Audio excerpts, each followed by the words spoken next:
Boa noite, sejam bem-vindos, sejam bem-vindas a mais uma live. Para quem não me conhece, sou Vinícius Paiva, sou fisioterapeuta e no meu perfil, tanto no Instagram quanto no YouTube, eu ajudo fisioterapeutas a destravar o raciocínio e o tratamento clínico no AVC. Então, se você ainda não segue o perfil, siga, porque tem muito conteúdo, tem muita informação, tem muito vídeo que vai ajudar você na hora de trabalhar com o seu paciente, de conseguir resultados muito melhores, muito mais rápidos, muito mais eficientes, ter um processo de reabilitação que vai resolver o problema do paciente no menor tempo possível. Então, siga o perfil @Dr. Vinícius Paiva, siga no YouTube também para poder receber vídeos e dicas e orientações sacadas que vão destravar o seu raciocínio e o seu tratamento clínico no AVC.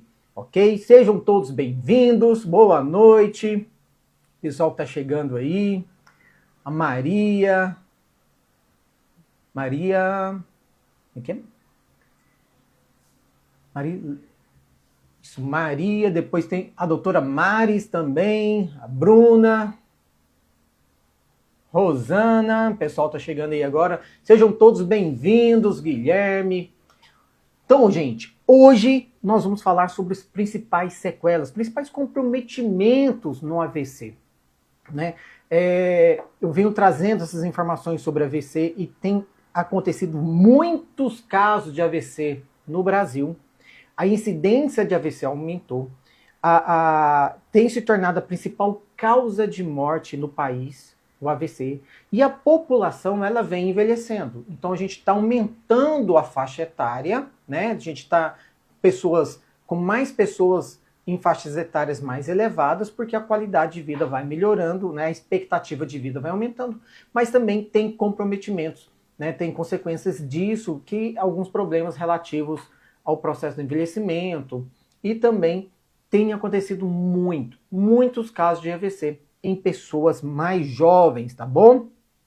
Então, você pode deixar sua opinião, sua pergunta, tá? Eu vou estar lendo, vou estar respondendo, e eu vou estar iniciando aqui essa live falando sobre os comprometimentos. Se você tiver alguma dúvida, pode perguntar, tá bom? É muito comum a gente pensar em alguns comprometimentos específicos, algumas sequelas específicas. Então, quando a gente pensa em AVC, a gente pensa logo na questão da hemiplegia, a lesão que vai comprometer um lado do corpo. Só que não é só isso. Tem muitos outros fatores que são muito importantes dentro do processo de reabilitação do paciente, que se você não trabalhar, você não vai conseguir evoluir o seu paciente de forma adequada. Então, às vezes, a gente fica muito focado achando, eu preciso fazer meu paciente voltar a andar. Meu paciente não fica em pé, então eu tenho que colocar meu paciente em pé. Lógico que a gente tem que fazer a reabilitação motora. O grande problema é o caminho que leva a isso. Se a gente foca só nessa questão motora, na questão da força muscular, do tônus, né? Se está com uma hipotonia eu quero aumentar, se está com uma hipertonia eu quero diminuir. Se a gente fica focado nessas sequelas, nesses comprometimentos, a gente não consegue ter uma boa evolução com o paciente. E isso tem sido o grande problema que eu tenho percebido no processo de evolução dos pacientes quando chegam fisioterapeutas pedindo alguma orientação, né, em relação ao trabalho que eles estão fazendo, e também de pacientes contando que já estão na fisioterapia há 1 ano, 2 anos, 3 anos, 5 anos e não estão tendo evolução. Agora, por que não está tendo evolução? Porque o processo de reabilitação não está sendo adequado. E muitas vezes, um dos motivos do processo de reabilitação não ser adequado é porque o foco fica sempre voltado para a parte motora, tá?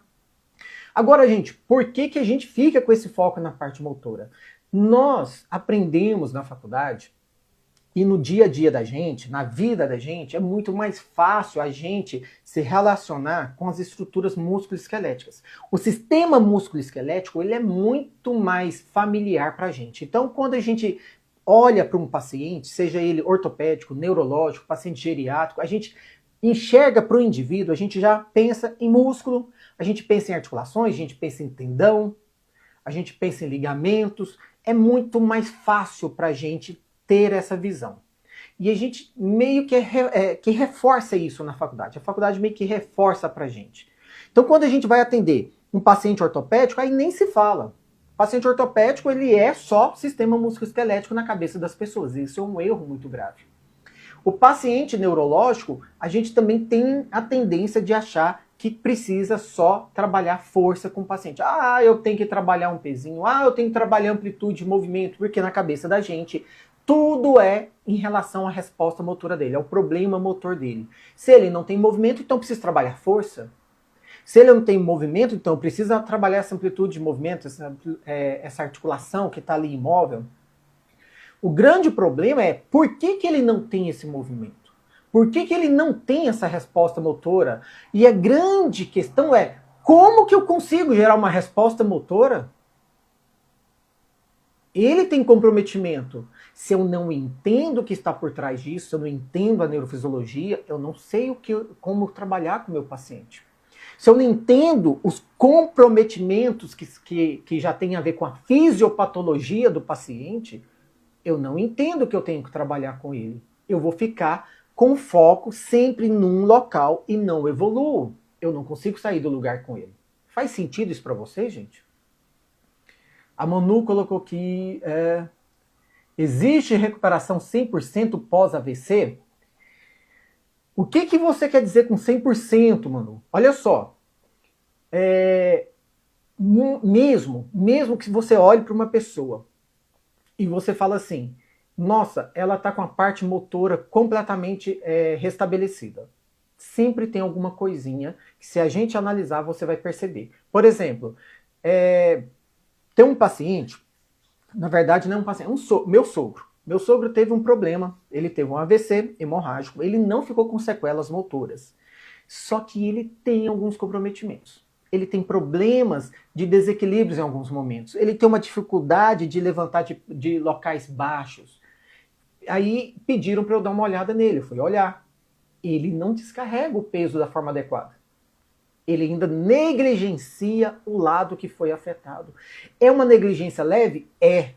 Mas se chega esse paciente para mim e fala assim, chega esse paciente em algum lugar, fala, olha, eu tenho dificuldade, eu estou desequilibrando, eu tenho dificuldade para levantar de lugares baixos, lá do meu sofá, eu vou mexer no palmar lá, eu sento num banquinho baixo, eu tenho dificuldade de levantar. Ah, é força muscular, vamos trabalhar força. E trabalha força, força, força, força, porque na cabeça da gente tudo é motor. Se eu não consigo ter essa percepção do que está alterado nesse paciente, mesmo que ele seja muito leve, eu começo a trabalhar com ele de forma errada e não evoluo. Então a gente pode olhar para o paciente e ver que ele não tem uma sequela evidente, mas sempre fica uma alteração, que pode ser dessa percepção corporal, dessa capacidade de se organizar melhor. E isso não é uma resposta musculoesquelética. Isso não é o sistema musculoesquelético. É exatamente isso que eu quero trazer para vocês. Por que a gente tem que entender essas sequelas, esses comprometimentos, né, da lesão do AVC? Porque existem várias outras coisas que interferem na resposta motora do paciente, que não necessariamente é a questão de força muscular. E aí a gente precisa estar atento a isso. Ok, Mano Andrade? Então, dificilmente vai ter uma reabilitação 100%. Isso não significa que ele vai ficar com uma sequela motora, tá? Você pode olhar para o paciente e você não percebe que ele teve um AVC. Mas algum comprometimento sempre tem. E se é uma pessoa que não faz uma atividade, não tem movimentação, né, não está trabalhando esse corpo, aí com o tempo isso pode se tornar um pouco mais evidente. Tá bem? Tudo bem? Respondido, Manu? Deixa eu ver aqui se alguém... Marcos Níssolo, boa noite. Boa noite. Drica Ramos, boa noite. Pessoal que tá chegando aí. Manu, respondeu para você? Comenta aí. Se era mais ou menos isso que você queria saber. Tá? Então vamos lá. Deixa eu subir aqui para ver quem tá falando. Então, a primeira sequela, né, que vem... Ah, respondido. De nada. Primeira sequela que a gente tem que entender no AVC é que vai afetar um lado do cérebro, né? Então, se a gente vai ter o lado direito, lado esquerdo, né? No meu caso, o lado direito é esse, vocês estão vendo invertido, tá? Mas a gente vai ter um lado direito e um lado esquerdo do hemisfério cerebral. Eu afeto um lado, o comprometimento do meu corpo é o lado oposto. Então, se eu afetei o lado direito do meu cérebro, vou comprometer o lado esquerdo do meu corpo. Eu afetei o lado esquerdo do cérebro, do encéfalo, vou comprometer o lado direito do meu corpo.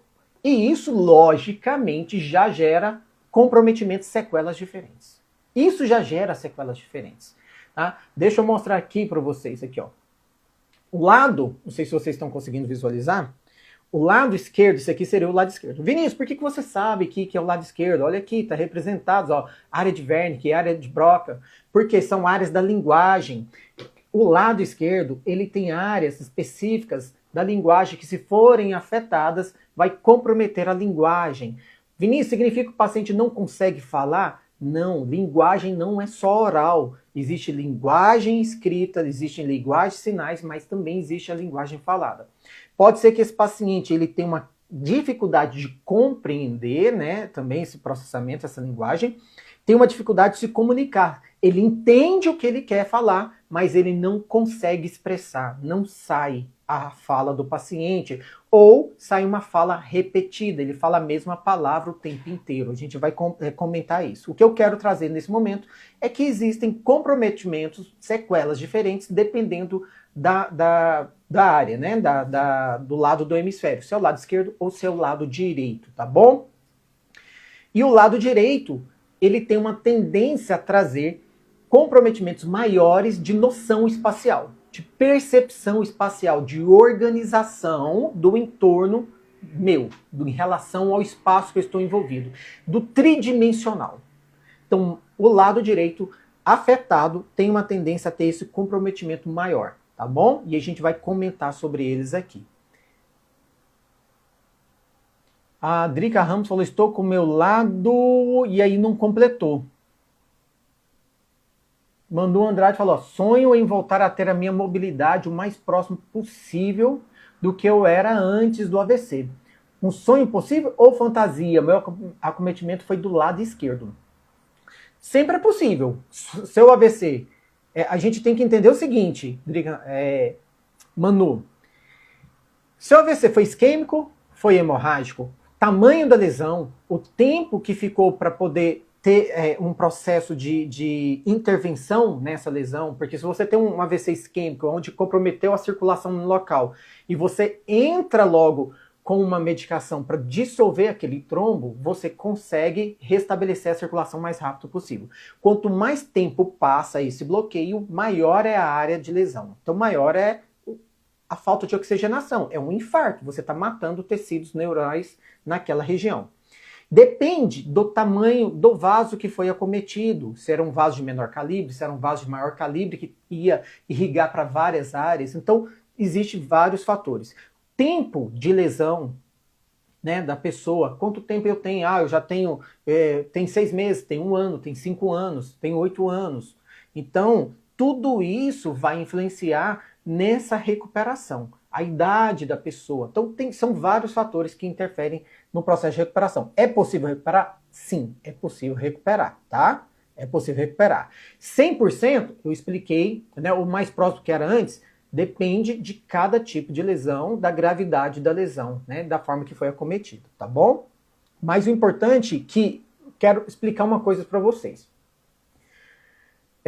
Às vezes a gente fica pensando assim, eu preciso voltar ao que eu era antes, eu quero voltar a caminhar, a fazer o que eu fazia antes. Diante de uma lesão dessa, a gente tem uma preocupação muito grande com a funcionalidade, trazer funções, mesmo que não seja perfeito. Trazer independência, condição de você voltar a fazer algumas coisas que você fazia antes e que não está conseguindo fazer, mesmo que não seja perfeito. Entendeu? Porque às vezes a gente está sempre em busca da perfeição e, na verdade, o que a gente precisa primeiro focar é em restabelecer funcionalidades, restabelecer independências, restabelecer qualidade de vida. Nem sempre é possível voltar da forma que era antes, né? Em relação à parte motora, mas não significa que a pessoa não consiga, por exemplo, dirigir um carro, tomar um banho sozinho, entendeu? Fazer as atividades domésticas, porque, mas atividades domésticas, a maioria das pessoas que sofrem lesão de AVC, elas querem voltar a conseguir lavar um prato, comer sozinha, né? Varrer a casa. Então, o que a gente precisa entender é o que é importante para cada um. O que é importante para você não necessariamente é importante para mim. Quando eu vou reabilitar alguém, eu não tenho que reabilitar o que eu acho que é importante para mim, mas o que é importante para a pessoa. É a funcionalidade, tá? Então a gente tem que ter um olhar diferente nesse sentido, mas sempre buscando restabelecer a funcionalidade e a independência do paciente para que ele consiga ter o máximo de qualidade de vida possível, tá bom? Deixa eu ver aqui. Meu lado direito, a Drica Ramos falou, meu lado direito não consigo movimentar, tive AVC no dia 18 de outubro. É recente, tá aí. Dá para ter uma resposta de neuroplasticidade muito grande. Tá? Quanto antes você inicia o processo de fisioterapia, e esse processo de reabilitação da fisioterapia ele é mais direcionado, mais correto possível, para que gere o máximo de estímulos possíveis para você, melhor vão ser o seu processo de neuroplasticidade, o seu processo de conexões neurais para restabelecer as funções motoras suas, tá bom? Então, não fica sem fazer, não. Josiane, boa noite. Manu Andrade, muitas variantes, né? Entende? Muitas variantes, mas não significa que você não consiga recuperar, não, tá? A gente tem um processo de neuroplasticidade, mas logicamente existem fatores que vão favorecer uma recuperação mais rápida e outras não, tá? E depende muito da gravidade também. 2 AVC, você já teve 2 AVCs do mesmo lado? Caramba! Que isso? Elisângela, às vezes, a Drica Ramos aqui. Eu não sei qual que é a situação, mas provavelmente você está tendo algum problema de trombos que estão ali, né? Deve ser isquêmico, e esses trombos vão soltando. Isso pode acontecer até por problemas de fibrilação do coração. Então tem que tomar muito cuidado, tentar identificar o que está fazendo esses trombos soltarem e gerar esses processos de isquemia em você, tá bom? Elisângela, fisioterapia, qual seria essa medicação? Medicação para o quê? Deixa eu ver se perguntou alguma coisa e eu perdi. Você perguntou o que seria essa medicação, eu não entendi. Eu não sei se eu perdi alguma coisa lá atrás. Medicação para o quê, Elisângela? Deixa eu ver aqui. Marcos Vinícius, restabelecer a função, isso é o objetivo. Principalmente, voltar à independência, a capacidade de retornar à função, tá? Muito mais do que a perfeição. Neuromodulação não invasiva é interessante? Estou sem a calota cerebral, faz diferença na reabilitação? A calota craniana é uma proteção, né? Isso é uma questão da proteção, mas ela não é isso que vai impedir você de ter um processo de reabilitação. De conexões neurais, não é isso. Você perguntou aqui da neuromodulação não invasiva. Sim, há várias pesquisas que trazem a importância da neuromodulação, né? Só que é o seguinte, somente a neuromodulação não. Tudo que você puder fazer para juntar, para auxiliar, vai favorecer seu processo de recuperação. Mas somente a neuromodulação sem a fisioterapia motora, não. Porque a gente precisa dos estímulos que vão favorecer essas conexões neurais e mostrar a direção, o caminho para que a resposta motora também aconteça, tá bom? Então, ajuda, mas somente não. É preciso ser um auxiliar, tá? AVC do lado esquerdo, Rosângela Brandão, AVC do lado esquerdo do cérebro é mais difícil de reabilitar do que do lado direito. Isso é uma pergunta ou está afirmando? Isso é relativo, porque às vezes, olha só, não sei se é uma pergunta, Rosângela, o lado direito, ele pode ter uma alteração de percepção sensorial, de noção espacial, que compromete demais a pessoa, que ela não consegue se organizar de forma alguma. E isso você pode ter essa alteração de forma leve, mas você pode ter essa alteração de forma muito grave. E quanto mais alterado está essa capacidade de percepção espacial, de organização espacial, mais difícil é a resposta do paciente, porque ele não consegue se perceber, ele não consegue se organizar. Tá? Então isso é bem relativo. Aí pode ser que os casos que você pegou, que eram do lado esquerdo, eram casos mais graves, do tamanho de lesão, da área que foi acometida, tá bom? Drica Ramos falou, obrigado. De nada. Exponha. Neuromodulação transcraniana que você acha? Acho que era o que ele perguntou ali atrás, Marcos. É isso. Somente a neuromodulação, ela não é aplicada. Ela vai ser associada com a reabilitação motora, tá bom? A Rosângela era uma pergunta, não. Tá respondido, Rosângela? Então vamos lá. E aí, dentro desses comprometimentos, dentro dessas sequelas, né, do lado que tem a ver com o lado da lesão, né, se é o hemisfério direito, se é o hemisfério esquerdo, de qualquer forma a gente vai ter um comprometimento de um lado do corpo que a gente chama de hemiplegia. Hemiplegia ou hemiparesia. O que significa isso, Vinícius? Plegia é ausência, tá, de movimento. A paresia, ela é uma fraqueza. Então, quando eu falo meu paciente é hemiplégico, significa que ele não tem resposta motora nenhuma daquele lado. Meu paciente é hemiparético, ele tem uma resposta motora, entendeu? Ele não está perfeito, ele está com uma fraqueza muito grande, ele tem muita dificuldade de movimentação, mas ele ainda tem alguma movimentação. Quando o paciente não tem controle nenhum desse lado, a gente chama de hemiplegia, ok?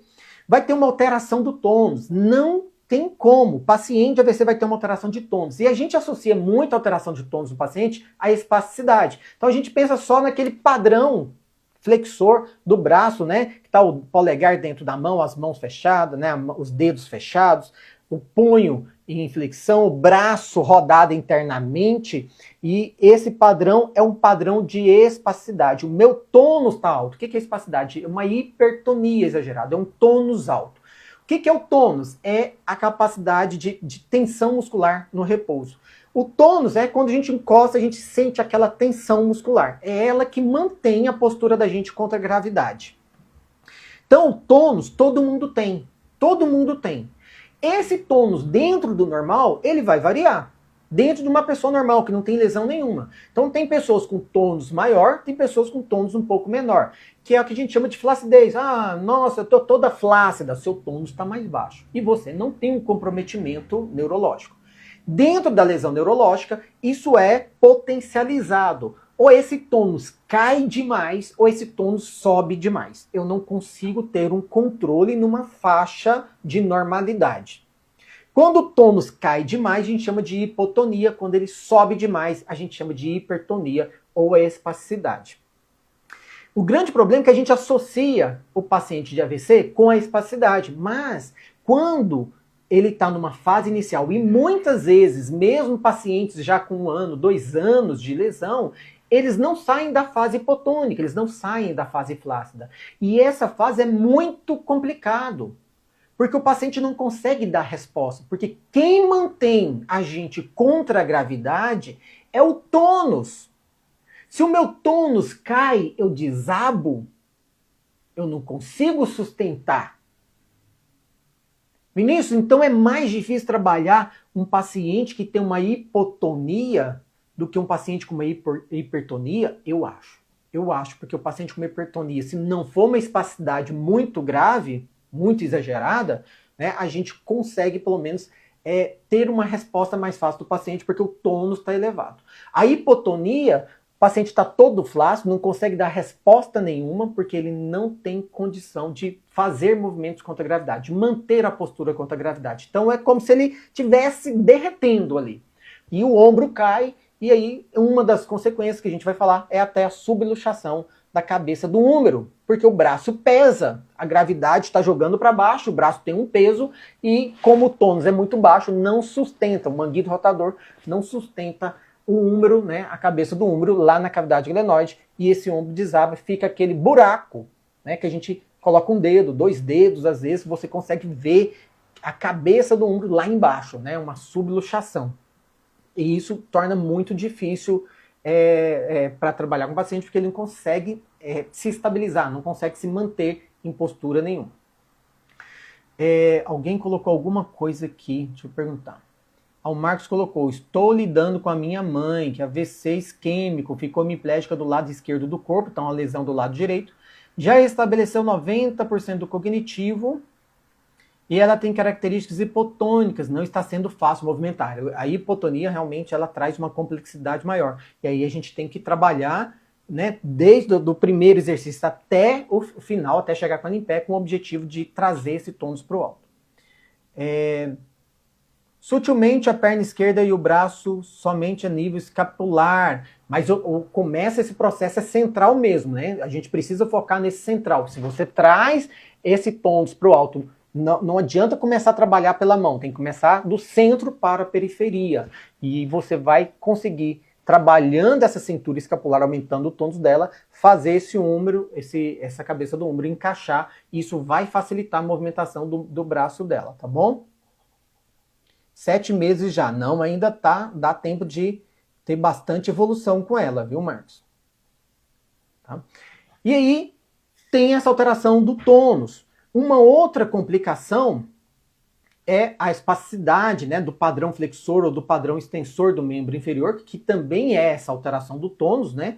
Só que o paciente entra naquele padrão, que a gente às vezes consegue quebrar fácil, e às vezes não. Então, se o meu paciente tem uma espasticidade que ele não consegue manter essa mão aberta, não consegue manter o punho em extensão estabilizado, é importante usar uma tala para poder manter o posicionamento do paciente, tanto em membro superior quanto em membro inferior, tá bom? Por conta da pisada. Porque se a gente deixa o paciente desalinhado, isso começa a gerar complicações. Se o paciente começa a ficar em pé, com o pé completamente desalinhado, isso vai provocando lesão e vai reforçando um padrão incorreto do paciente, tá bom? Então é importante manter o alinhamento biomecânico, ok? Deixa eu ver aqui.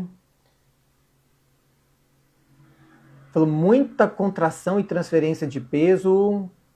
Qual a contração melhor? Isso. A co-contração é a aproximação articular que vai fazer com que você aumente o tônus em volta da articulação que está sendo trabalhada. Aí você aumenta o tônus tanto de agonista quanto antagonista, exatamente.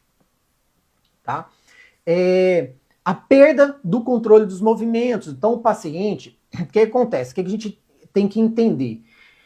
O paciente de AVC, ele não tem um problema lá no braço, especificamente, ele não tem um problema na perna, especificamente. Ele não tem um problema da inervação do braço, ele não tem um problema da inervação da perna, ele não tem um problema da inervação da coluna. A parte músculo-esquelética dele está normal ali. Não está normal por conta do sistema suprassegmentar. É esse que é o grande problema. O problema dele não é no braço, não é na perna, é no sistema suprassegmentar. Então, a perda de controle do paciente tem a ver com o processamento, com a lesão do sistema suprassegmentar, e não com o braço ou com a perna em si. Então, a gente precisa entender isso na hora de trabalhar o paciente. E aí, o paciente ele pode apresentar uma dificuldade para falar, né, dependendo da lesão, principalmente quando acontece do lado do hemisfério esquerdo, se afetar a área de Broca, a área de Wernicke, vai afetar a linguagem do paciente e a capacidade de deglutir, de engolir alimentos. Lembrando que quando a gente fala numa hemiplegia, numa hemiparesia, que a gente afeta o hemicorpo, a gente afeta, né, todo o corpo do paciente. Né? Não é só braço e perna, a gente afeta tronco, a gente afeta a face do paciente, né? A gente afeta o pescoço, então a gente afeta o lado, então isso pode comprometer, né? Gera uma dificuldade na hora de articular para falar. A boca tem músculos, a língua é músculo. A gente precisa articular na hora de falar. Então, isso pode ser comprometido nesse paciente, além de áreas específicas referentes à linguagem quando afeta o paciente, né, como eu falei, a área de Broca e a área de Wernicke, que a gente vai comentar aqui. Perda na coordenação motora. Esse paciente tem uma dificuldade de coordenar movimento, ele não tem controle do movimento, ele não tem uma resposta motora adequada e ele não tem uma capacidade de coordenar os movimentos dele. Então ele não consegue fazer movimentos onde ele consegue ter uma medida adequada do movimento, fazer movimentos onde ele consiga controlar o quanto ele leva o braço, né? Quanto que o agonista aciona e quanto o antagonista controla, vai freando esse movimento, que é o que a gente chama de inervação recíproca, vai estar comprometido nesse paciente também, que é o controle de agonistas e antagonistas, tá? Alterações emocionais, depressão, ansiedade, isso é comum, vai acontecer nesses pacientes, tá? É muito comum você perceber, e aí aqui é interessante, porque perguntar, o paciente se recupera 100%. A gente sempre pensa, vou voltar aqui, a gente sempre olha para o paciente de AVC e enxerga a parte motora. A gente fala, eu quero recuperar 100% e só pensa na parte motora. Isso é comum do nosso, do indivíduo, e é comum no fisioterapeuta, porque a gente reforça isso na faculdade. Mas o problema do paciente não é só motor. Então, às vezes, você consegue perceber que o paciente, que aquela pessoa, ela já não está mais fazendo fisioterapia, ela já não está mais com aquela parte motora comprometida antes, ela já consegue fazer os movimentos, você olhar ela parada, você nem percebe que ela teve AVC. Mas, de repente, você começa a perceber que aquela pessoa está muito quieta, desanimada, não quer fazer nada. Isso é uma consequência também da parte do AVC, tá? Então, fiquem muito atentos a comportamentos emocionais do paciente, tá bom? Alguém colocou alguma coisa aqui? Drica Ramos falou, a direita já não fecha, é normal? A mão direita, né? Já não fecha, é normal? Teria que avaliar, normal não é. Você fala a mão direita que é a mão afetada, né? Ela não fecha provavelmente porque você não consegue ter força suficiente para fazer esse movimento, tá bom? Provavelmente o tônus seu está mais baixo e você não consegue ter essa resposta motora. E aí precisa trabalhar para você readquirir essa resposta tanto de tônus quanto de força muscular, tá bom? O Marcos falou, comprei seu e-book, muito bom, obrigado, Marcos. O e-book que ele fala é uma reabilitação avançada no AVC, onde eu trago uma sequência de exercícios, que são exercícios avançados, não são exercícios impossíveis de fazer, são possíveis, tá? Senão não estaria lá. E se aplicar uma sequência daquela, a resposta é muito absurda, viu, Marcos? Se você conseguir aplicar esses exercícios na sua mãe, você vai ter uma resposta muito, muito absurda, tá bom? E lembrando que tem como, o paciente não consegue, eu ouço muito isso, meu paciente não vai conseguir fazer esse exercício porque ele está com AVC, ele tem um lado comprometido. O paciente de AVC tem um lado comprometido, o outro não. E a gente tem dois lados. A obrigação do fisioterapeuta é dar condições para o paciente realizar a atividade, realizar o exercício, realizar a tarefa, tá? Então tem formas da gente posicionar o paciente, estabilizar, tá? Eu tô falando isso porque é uma coisa que eu escuto muito, às vezes de aluno, às vezes durante as lives, tá? Quando eu mostro algum exercício, tá bom? Isso à mão, né, que eu expliquei para você, Drica, depende, provavelmente você tá com um tônus mais baixo e a sua resposta de controle do movimento vai ficar mais comprometida, tá bom? Dentro desses pacientes de AVC, é comum uma alteração cognitiva. E essa alteração cognitiva, a gente associa muito ao meu paciente, a pessoa sofreu o AVC, né? Ela não está raciocinando direito. Não, eles têm uma dificuldade, né? Não é só na questão cognitiva de processar uma informação, por exemplo, eu falo com ele, ele não entende o que eu falo. É também na resposta de planejamento de movimento. Tá? É planejar movimentos.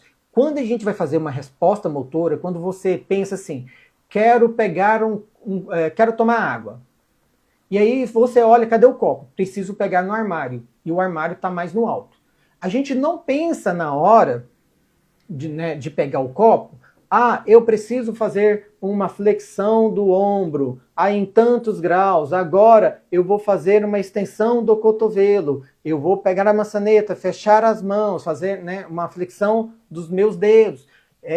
vou puxar. Então a gente não pensa em quais músculos a gente vai acionar, a gente não pensa, deixa eu tirar aqui, a gente não pensa em quais articulações a gente vai movimentar, é uma resposta automática. A gente pensa, eu quero pegar um copo lá no armário, é uma resposta automática. Só que essa resposta automática, ela depende de um planejamento de acordo com a nossa intenção. A nossa intenção, a tarefa que a gente quer executar, o ambiente que eu estou envolvido lá dentro da cozinha, no armário, que está em tal altura, eu estou olhando para ele, é uma resposta visual, é um estímulo sensorial visual. E é uma resposta tátil proprioceptiva, porque eu preciso fazer o movimento do pegar, eu preciso sentir. Então tudo isso vai gerar uma resposta de planejamento. A gente não tem controle sobre isso, isso é automático, mas é uma resposta cognitiva. Então o paciente ele vai ter dificuldade em planejar movimentos, planejar respostas de movimentos, respostas motoras, tá? Vai ter dificuldade também em memorizar. Então aprender algo novo, aprender inclusive uma tarefa novamente, aprender os padrões de movimento. Ah, os padrões de movimento são aprendidos? São aprendidos. A gente precisa fazer com que esse paciente adquira esses padrões de movimentos e memorize eles, para que eles sejam repetidos de forma automática. Tá? Isso é um processo cognitivo, tá bom? E a atenção, a capacidade de estar atento a uma atividade, àquele momento que ele está realizando alguma tarefa, alguma atividade, ok? O paciente ele vai ter uma falta de equilíbrio muito grande. E aqui a falta de equilíbrio não é por conta do sistema vestibular. É por conta de toda a alteração que ele teve, de todo comprometimento que ele teve, que ele não consegue se organizar. Se eu não consigo me perceber, se eu não tenho percepção do meu corpo, se eu não consigo, se eu não tenho resposta motora, eu não tenho capacidade de organizar, né, me organizar, de me perceber, de ter um controle postural, de estabilizar as articulações, eu vou comprometer o meu equilíbrio.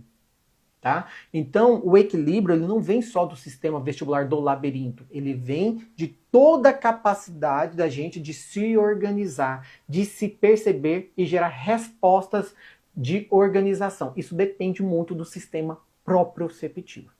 E muito do sistema proprioceptivo em qualquer pessoa, não só no AVC, mas no adulto. Muito mais do que no labirinto. Muito mais do que no labirinto, tá? A gente depende muito do sistema proprioceptivo para gerar equilíbrio, ok? Assimetria da face, como eu falei, esse paciente, ele não teve uma lesão só de braço e perna, ele teve uma lesão de hemicorpo. Não é só braço e perna. Ele teve todo um comprometimento corporal. E aí a face pode estar afetada em alguns pacientes, tá bom? Pode ficar afetada em alguns pacientes. Diminuição da sensibilidade em partes do corpo. Essa capacidade de percepção tátil, sensorial desse paciente vai estar afetada, tá bom? Então ele não consegue ter uma boa percepção sensorial. Imagina você quando você senta em cima da sua perna, ou você dorme de mau jeito e acorda com o braço dormente, né? Então quando você adormece o braço, adormece a perna, que você levanta, você vai pôr o pé no chão, parece que o seu pé está dessa altura do chão. Você está encostando no chão, mas você não percebe, você não tem a sensibilidade adequada, está formigando, né? Você sente um incômodo muito grande, você não consegue apoiar a sua perna porque aquilo incomoda. Então você teve uma alteração sensorial naquele momento. O paciente AVC ele vai ter uma alteração sensorial também, essa capacidade de perceber se ele está apoiando ou não. Eu não sinto toque, eu não sinto a percepção tátil minha está alterada.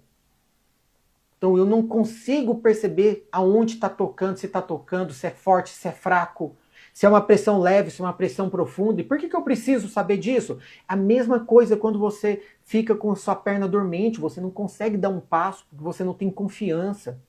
Você não percebe essa perna direito, você não consegue perceber o toque no solo. Então isso dificulta você dar uma resposta motora. Consegue entender o que acontece com o paciente num nível muito mais elevado do que isso? Então, a percepção sensorial, ela é muito importante, tá bom? Alteração da consciência corporal. Isso aqui é maravilhoso. Eu fiz um vídeo, coloquei antes de iniciar a live, eu coloquei um vídeo falando que o principal problema no AVC não é motor. Não é motor. O principal problema do paciente AVC é consciência corporal. Se você quer pensar, Vinícius, fala uma coisa que eu não posso de maneira alguma deixar de trabalhar com o meu paciente AVC, chama-se consciência corporal. A consciência corporal é a capacidade de você perceber o seu corpo. A capacidade de você perceber se a sua perna está posicionada de que forma. Seu braço, se eu posiciono o meu braço aqui, eu tenho que ter a capacidade de saber como que o meu braço está posicionado. Se ele está elevado, se ele está relaxado, se a musculatura está tensa, se eu estou movimentando ou não o cotovelo, sem precisar usar a visão. Sem precisar usar a visão. Essa capacidade de perceber o seu corpo. E isso, por incrível que pareça, ele é alterado, não é só no paciente AVC, não. Isso é alterado em muitas pessoas que não têm lesão nenhuma. Isso é muito alterado no idoso. Essa capacidade de consciência corporal, porque isso depende de uma informação sensorial. Qual? Sistema sensorial proprioceptivo. É ele que dá a capacidade de a gente se perceber. Perceber se o meu músculo está tenso, está relaxado, está alongado, está encurtado, se a articulação está movimentando, está em flexão, está em extensão. Perceber aquela articulação específica em relação às outras partes do corpo. Perceber o meu corpo em relação ao ambiente que eu estou envolvido. Quem me dá essa capacidade de percepção é o sistema sensorial proprioceptivo. E isso está muito alterado no paciente de AVC. Se não recupera isso, você não consegue evoluir o seu paciente. Não evolui. Não evolui. Por que que não evolui? Porque que acontece?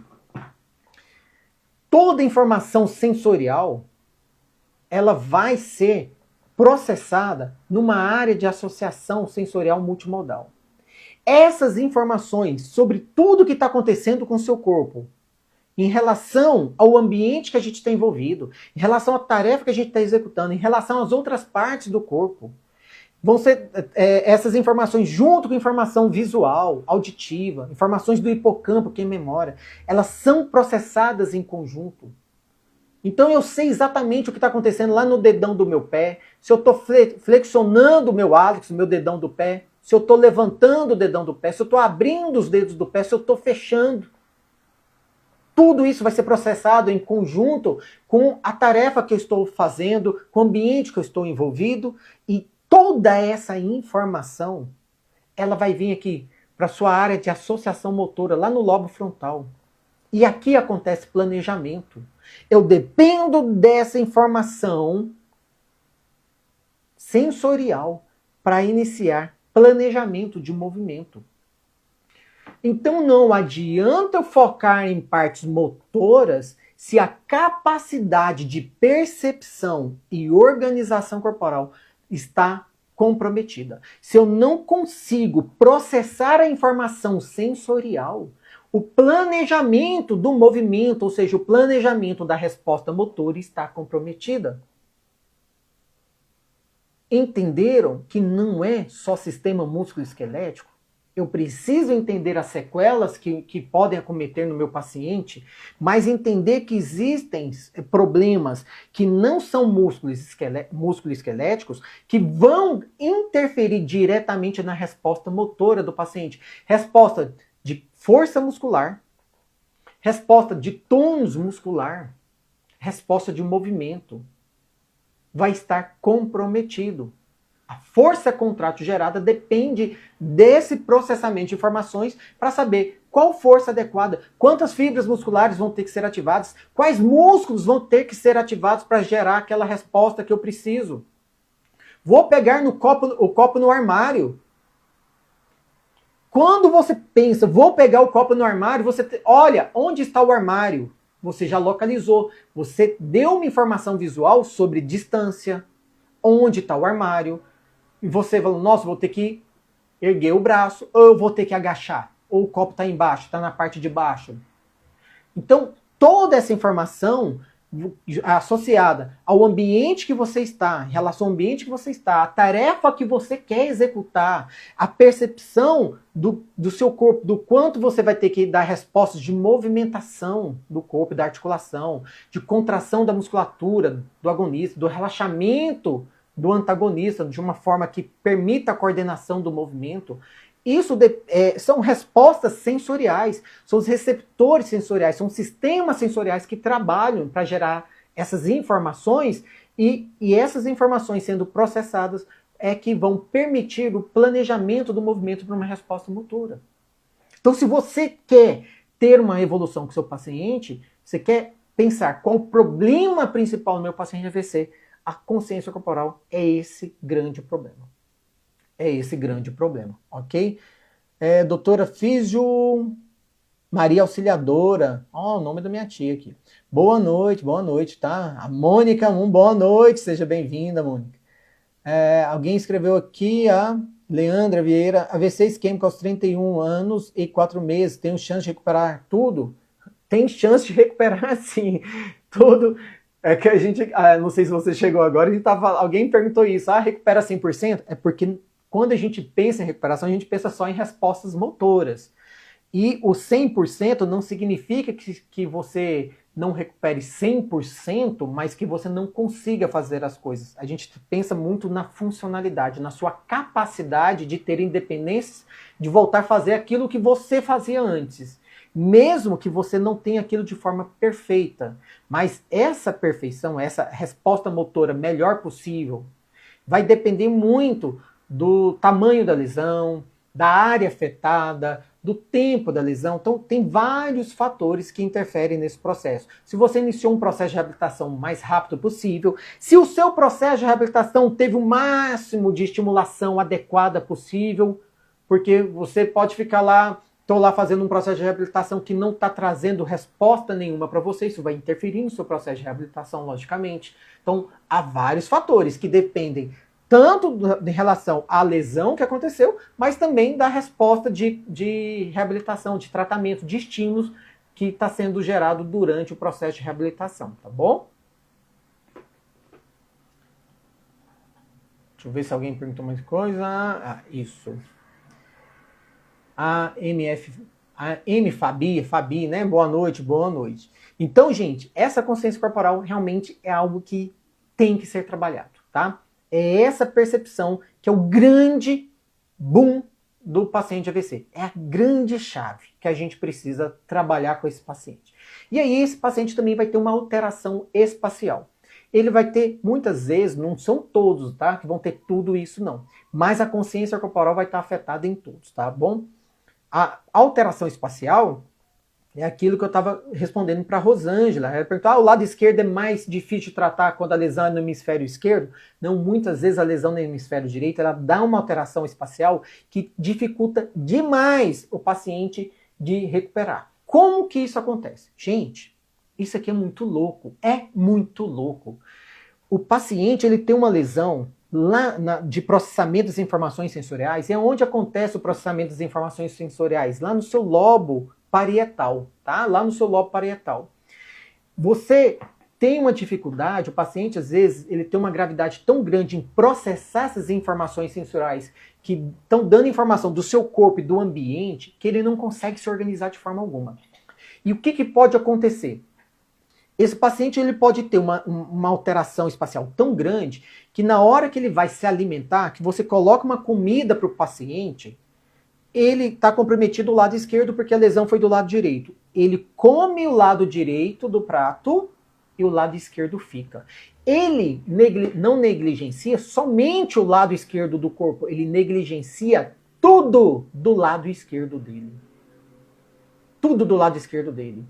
Se você mostrar um desenho para o paciente, ou mostrar, por exemplo, tem um relógio lá na parede da sua casa, ou da sua clínica. Você fala assim, o que é aquilo ali? É um relógio.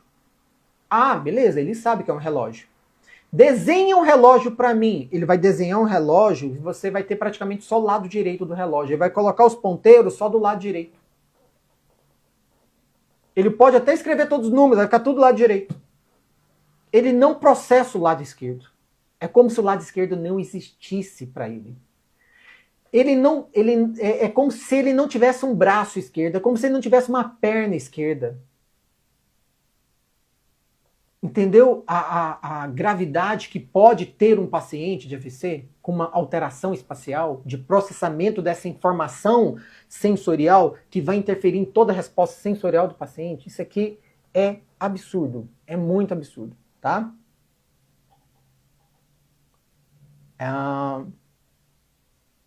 A Maria Auxiliadora perguntou, pode ter alguma falta de vitamina no complexo B, inclusive, que pode afetar a recuperação, né? Tudo pode afetar a recuperação, tudo pode. Se você pensar em pacientes, por exemplo, diabéticos, eles têm uma dificuldade mais em processo de regeneração. Se são pessoas que têm uma descompensação, tudo interfere na cicatrização tecidual, interfere na regeneração neural, tudo, tem vários fatores que interferem, tá? Então depende de muita coisa, mas não significa que você não vai ter um processo de reabilitação, uma resposta motora adequada. Agora, o principal também é a forma como está sendo o seu processo de reabilitação. Isso influencia muito, tá bom? Então, essa capacidade de alteração espacial pode estar presente nesse paciente, que eles chamam de descuido da higiene pessoal. O paciente ele não se enxerga, então se ele for tomar um banho, não lava o lado esquerdo. É como se não existisse. É muito louco isso aqui, tá, gente? Muito louco isso aqui. O paciente pode ter uma alteração da linguagem, eu comentei lá antes, a gente chama de afasia, tá? Afasia, uma disartria ou apraxia da fala, né? E apraxia da fala. Então a disartria é a dificuldade de articular, tá? Essa afasia vai ser essa alteração da fala mesmo, bom? Da linguagem. E a linguagem que a gente fala, quando a gente pensa em linguagem, a gente pensa só em fala, tá?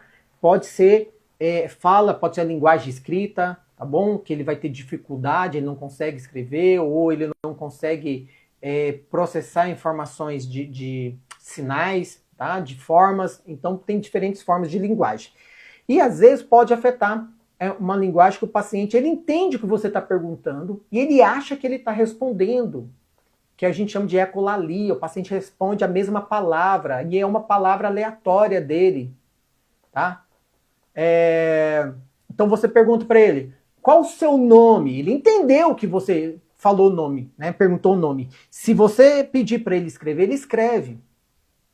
Ele vai escrever lá o nome dele, né? Normalmente isso afeta mais quando é do lado esquerdo. Então, se for um paciente que é destro, o lado direito vai estar comprometido. Mas ele consegue fazer os movimentos com o braço esquerdo, ele consegue colocar na tecla de um computador, de um celular, o nome dele. Mas na hora dele falar, ele não consegue falar. Ele fica repetindo a mesma palavra, tá? Aleatória. Para tudo que você pergunta, ele repete a mesma palavra. Ele entende o que você está perguntando e ele está respondendo para você, mas não sabe. Então, gente, eu imagino que deva ser muito agoniante para a pessoa, né? Porque ela sabe que você não está entendendo ela. E aí, é engraçado, porque aí você vai chutando, né? Que a família conhece, vai chutando. Ah, é isso? Aí ele, Então, assim, você vai achando formas de comunicar com o paciente. O AVC está no lado esquerdo. Está ficando fraco, com 6 meses com ele, mas ele não está melhorando. O que eu posso fazer com isso? Ele anda com andador e está com medo de cair. E onde ele caiu, imagina, ontem ele caiu da cadeira. Então, o que acontece? A questão do paciente não é só motora. Ele tem uma alteração dessa consciência corporal, ele negligencia o lado, ele tem uma dificuldade em fazer essa descarga de peso, de perceber o corpo. Então ele não consegue se manter organizado, ele não consegue ter percepção e ele desequilibra muito. Controle postural é a capacidade de manter alinhamento postural e equilíbrio. O paciente não consegue ter porque ele não consegue se organizar. Então não adianta só trabalhar respostas motoras sem trabalhar essa consciência corporal do paciente. Se ele caminha com o andador, ele tem uma capacidade de evoluir muito grande mesmo, tá? Precisa de um trabalho bem direcionado para gerar respostas melhores para o paciente, gerar uma neuroplasticidade melhor para o paciente, gerar respostas mais adequadas, mais rápidas e mais eficientes, tá bom? E aí, o paciente ele vai ter uma alteração da marcha, com o paciente que quando ele fica em pé, que a gente chama de marcha ceifante, aquela marcha que o paciente anda jogando a perna para o lado, porque ele não consegue fazer essa estabilidade da pelve, ele não consegue fazer uma tríceps flexão, que é a flexão do quadril, joelho e tornozelo, né, a dorsiflexão. Então ele tem uma dificuldade para o pé não arrastar no chão, ele joga ele de lado. Então ele anda muito, que a gente chama com um quadrado lombar. Ele levanta o quadril, ele joga o movimento, tá? Ele joga essa perna para o lado, tá? A perna plégica, lógico. E ele tem muita dificuldade em descarregar o peso para o lado plégico. Então a fase da marcha dele, né, quando ele precisa apoiar no lado que está afetado, que está comprometido, ele apoia pouco e passa logo a perna boa, né? Ele passa logo essa perna boa, então fica uma fase curta da perna boa no ar. E a outra, quando é a perna plégica, que ele apoia na perna boa para jogar a perna plégica, né, a perna comprometida, ele faz jogando para o lado. Que a gente chama de marcha ceifante, tá? Como se estivesse passando uma foice ali. A doutora Mônica falou aqui, ó. Trabalha ele com o método MPM, que a recuperação é muito mais rápida. O método da fisioterapia tradicional demora muito mais. É isso aí. A doutora Mônica trabalha com o método Máxima Performance Muscular. É um método que a gente usa com bastante estimulação neural associado ao sistema músculo-esquelético. Então a gente não trabalha por etapas, é um trabalho integrado de forma mais fisiológica. E com isso a gente consegue gerar uma resposta muito maior, muito mais intensa no paciente, tá? Então, realmente, é um método que consegue respostas muito mais rápidas que os métodos tradicionais, porque ele é um método baseado na neurofisiologia do controle motor, né? Neurofisiologia do movimento voluntário. Boa, doutora Mônica, fazendo o merchandise aí. Laís, boa noite. Tive um AVC há 2 anos. Não sei se você falou, meu teve um AVC, não sei se é algum parente seu, né? E ele dá alguns passos, só que sente dor. Paciente, qualquer pessoa, dor no quadril e perna dele encolheu, tem cirurgia. Encolheu em que sentido? Encolheu no sentido de que deu uma contratura muscular e ela não alonga mais? Porque ela não vai encolher assim.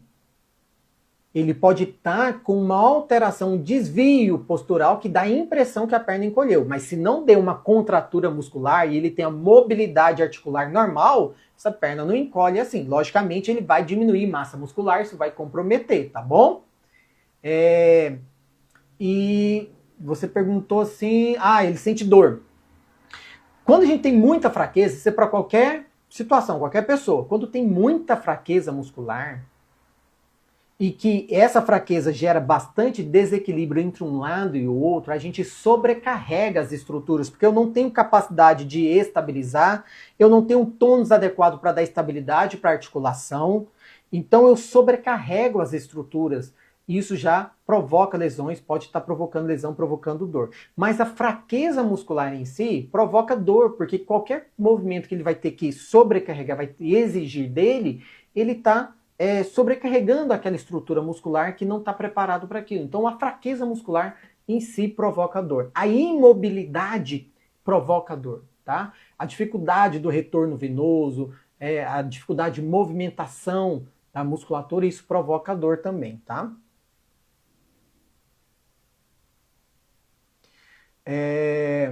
E aí, tem uma síndrome, algo que pode acontecer, que é o último comprometimento que eu vou mencionar, que é muito louco também, que pode dificultar muito o processo de adaptação do paciente, que chama síndrome de Pusher, tá? Que vem do inglês, que é o empurrar.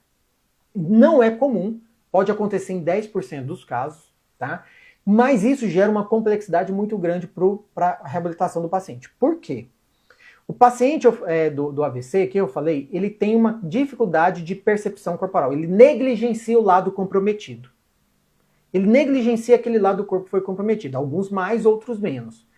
Só que, se eu negligencio, é porque eu não tenho percepção dele. Eu não tenho capacidade de perceber. É como se ele estivesse dormente o tempo inteiro. Se eu não percebo esse lado, se eu tenho dificuldade de de percepção tátil e proprioceptiva desse lado do corpo que está comprometido, eu evito jogar o peso para lá. Porque eu não consigo ter uma resposta motora adequada, eu não consigo me organizar, então eu não transfiro o peso. E aí a gente precisa fazer esse paciente começar a ter percepção desse lado do corpo. Na síndrome do Pusher, ele tem o lado comprometido, ele negligencia porque ele não percebe, só que em vez dele jogar o peso para o lado bom, que seria o normal, ele joga o peso para o lado comprometido. Só que o lado comprometido ele não tem resposta motora, ele não tem capacidade de ter estabilidade, controle postural. O que ele faz? Ele tomba. Ele não consegue jogar o peso para o lado bom. Olha que doidura, ele não joga o peso para o lado bom. Ele não usa o lado bom dele para te ajudar. Porque o paciente hemiplégico, paciente de AVC, ele tem um lado bom, ele tem que te ajudar com o lado bom. Às vezes a gente foca muito no lado comprometido, no lado problemático, mas a gente precisa potencializar o lado bom do paciente para ele ajudar, para irradiar força para o lado comprometido. Às vezes a gente está tão focado em restabelecer um movimento que não tem resposta ativa nenhuma e eu não consigo evoluir com o meu paciente. Eu preciso potencializar o que o meu paciente tem de bom. Se eu não tenho resposta nenhuma do lado comprometido, eu preciso potencializar o que ele tem de bom para poder desenvolver o lado que está comprometido. Só que no paciente de Pusher, na síndrome de Pusher, ele não usa nem o lado bom. Então esse paciente, ele não consegue ficar sentado, ele sem alguém apoiar ele, não consegue ficar em pé, fica muito difícil trabalhar esse paciente. É muito difícil por conta desse problema. Então a alteração dele de organização espacial está muito mais comprometida. Então não é só resposta motora que a gente tem que ficar atento com o paciente, não. A capacidade de percepção sensorial, a capacidade de percepção espacial do paciente tem que ser trabalhada. A consciência corporal do paciente tem que ser trabalhada, senão a gente não evolui com esse paciente. Ok?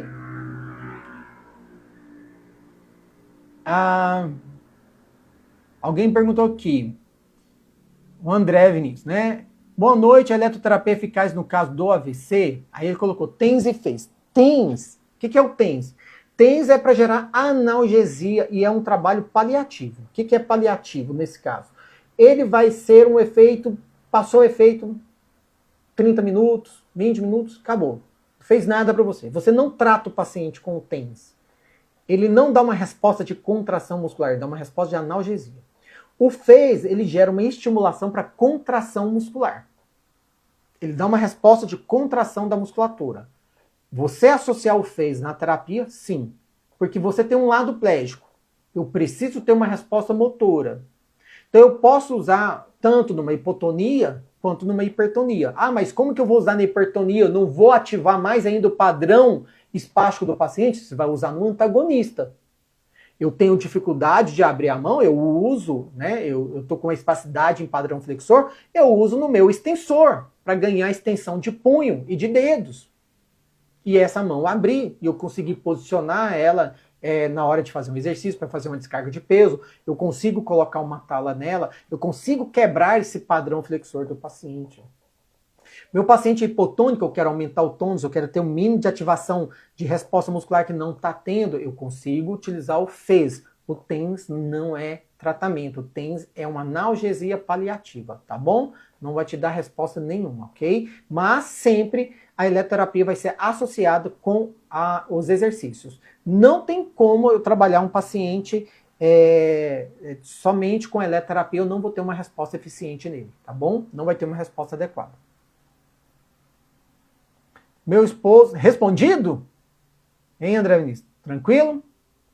Meu esposo teve um AVC e ele anda bem pouco. Ele sente muita dor quando a perna...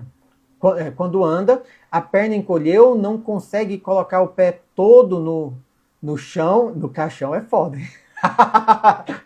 Deus me livre. Isso. Não consegue colocar o pé todo no chão. O corretor aí tá te passando uma rasteira aí, ó, com seu marido. Ele não consegue colocar o pé todo no chão. Isso é normal? É porque ele não tem controle motor. ele não desenvolveu o controle do movimento ainda. A gente precisa desenvolver a capacidade dele de controlar o movimento, de ter respostas motoras adequadas, de ter uma resposta de controle do movimento, tá? Enquanto ele não tiver, ele não vai conseguir fazer, tá bom? Existe cirurgia? Eu ouvi falar que tem cirurgia. É a cirurgia para o quê? Para a questão da... Você falou que a perna encolheu, precisa entender o que é essa perna encolheu. Se for por conta do movimento, por exemplo, eu não consigo no meu braço aqui estender todo o cotovelo porque teve uma contratura, né, do meu tendão, do bicipital aqui, eu não consigo estender todo o cotovelo. Aqui eu preciso fazer uma cirurgia de liberação de tendão. Tá? Se for por conta de uma espasticidade muito forte que eu não consigo, pode entrar com botox para tentar gerar um relaxamento naquela musculatura que está com uma hipertonia muito alta, com uma espasticidade muito alta que eu não estou conseguindo vencer e ela está prejudicando, né? Está afetando. Agora, se gerou um encurtamento e eu não consigo alongar, que já transformou numa contratura muscular, né, que não vence, que ele não tem mais essa amplitude de movimento, gerou um bloqueio, eu preciso de uma cirurgia de liberação de tendão, se for esse caso do seu marido. O joelho não estende completamente, ou o tornozelo não movimenta, não volta para a posição normal. Pode não voltar para a posição normal por conta dessa contratura ou por conta de uma deformidade do pé. E aí essa deformidade é por conta da falta do alinhamento. Por isso que eu falei, é importante usar tala para posicionamento, para não deixar o membro desalinhado. Muitas vezes a pessoa ela tem um problema e está numa cadeira de roda e as pessoas não calçam o paciente, então o pé fica totalmente desalinhado. Se passa muito tempo esse desalinhamento, você vai perdendo mobilidade articular. E isso vai comprometer, além do encurtamento, vai se tornando muito severo, tá? E se a espasticidade for muito forte, isso pode prejudicar essa amplitude de movimento do paciente, ok?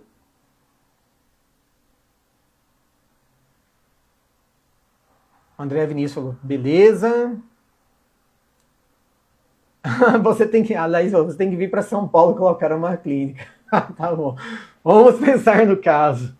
Por enquanto eu tô aqui em Goiânia. Se precisar, tô por aqui, tá? Minha esposa que atende aqui também. A gente trabalha com método. A doutora Mônica falou aí, ela tá lá no Rio de Janeiro, tá mais pertinho de vocês, trabalha com método, mas tem gente em São Paulo trabalhando com método MPM também, tá?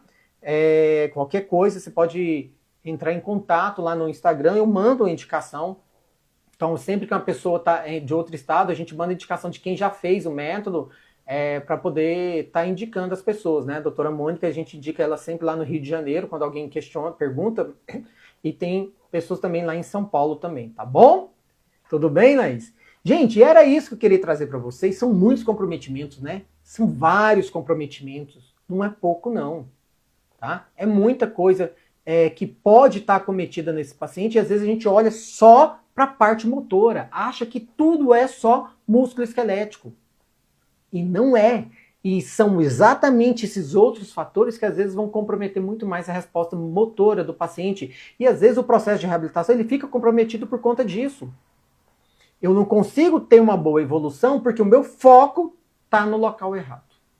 Mas ele não tem um problema motor? Tem, mas se eu não resolver outras coisas antes, eu não consigo ter a resposta motora. É isso que a gente precisa entender. Tá bom, gente? No mais, acompanhe no Instagram, acompanhe no YouTube, siga o perfil, compartilhe com outras pessoas, convidem outras pessoas a participar das lives, a participar do perfil, a seguir o perfil no Instagram, no YouTube, que isso ajuda que esse conhecimento chegue em mais pessoas possível, tá bom? Gente, no mais, até a próxima quinta-feira, na próxima live às 8 horas. Fiquem com Deus, boa noite e até mais, tá bom? A Tati Física colocou aqui, quando o paciente sente dor ao usar a tala,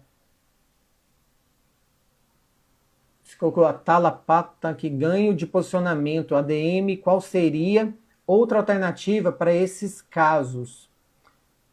Para ganho de posicionamento. Quando o paciente sente dor ao usar a tala para ganho de posicionamento, né, de amplitude de movimento, qual seria outra alternativa para esses casos? Por que ele sente dor quando ele usa essa tala? Tala do quê? Do pé ou da mão?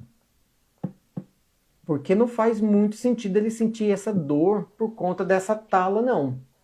da tala de posicionamento, a não ser que ele esteja com uma deformidade, com uma alteração, com uma espacidade que está gerando um padrão muito forçado e a gente precisa corrigir, isso pode incomodar um pouco, porque aí você vai ter que alongar e aí você está lutando contra aquela espasticidade, né? Mas às vezes é preciso manter ele ali, essa tala, porque se você não deixar com a tala, ele vai ter uma deformidade e aí depois não consegue voltar. Aí não consegue voltar, tá? Aí complica mais ainda. Aí tem que entender qual que é a situação, qual que é o caso, porque tem vários casos, né? Porque tem várias pessoas que podem ter uma alteração mais leve e pode ter pessoas que têm uma alteração, uma deformidade muito grande, uma espacidade muito grande que está comprometendo o alinhamento daquele membro, né? Do posicionamento do pé ou do braço. E às vezes incomoda mesmo, tá bom?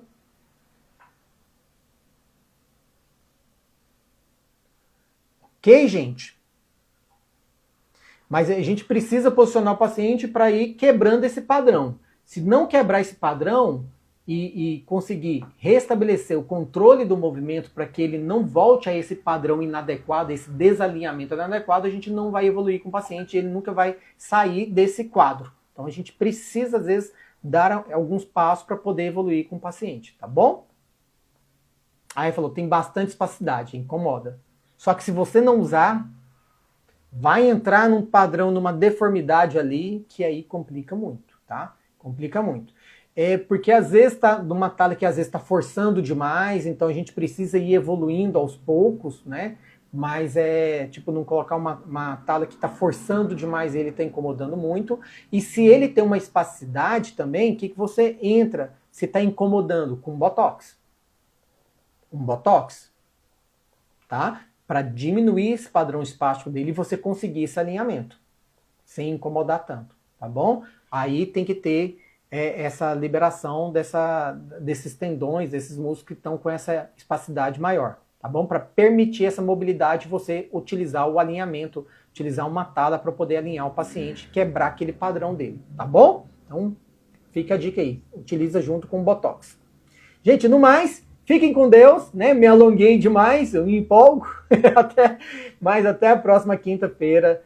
E qualquer dúvida, pode postar lá no meu YouTube, no meu Instagram, que eu respondo, tá bom, gente? Às vezes demora um pouquinho se eu enrolar, mas eu respondo, tá bom?